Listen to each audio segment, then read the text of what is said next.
Abbiamo visto come circa 50 campi di terreno oggi agricolo con aziende agricole biologiche anche insediate verrebbero cancellate da questo tracciato. Continua la storia infinita della tangenziale di Treviso, con i comitati sempre più attivi nel bloccare il progetto che svilupperebbe il quarto lotto tra il verde della città e di paese.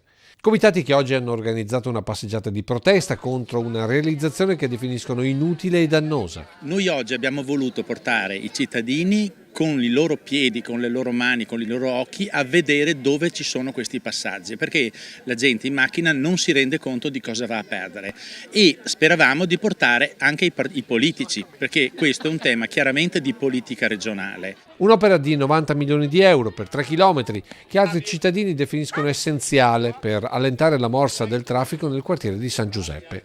Una posizione che i comitati no tangenziale contestano così. Quel tracciato della variante non si può fare perché ci sono diverse fuori norma, perché è impattante e perché andando fuori in quel tracciato non si può assolutamente fare il quinto e sesto lotto. Comitati che attaccano anche sindaco e maggioranza, prima contraria quando governava la Lega ed ora favorevole al progetto. Hanno detto che questa tangenziale porterà via loro il 10-15% di traffico, però vogliono aumentare i voli di San Giuseppe, fanno l'ex Marazzato, mettono la SME e la Liper, l'Home Festival, adesso vogliono mettere addirittura il campo sportivo di calcio di Treviso.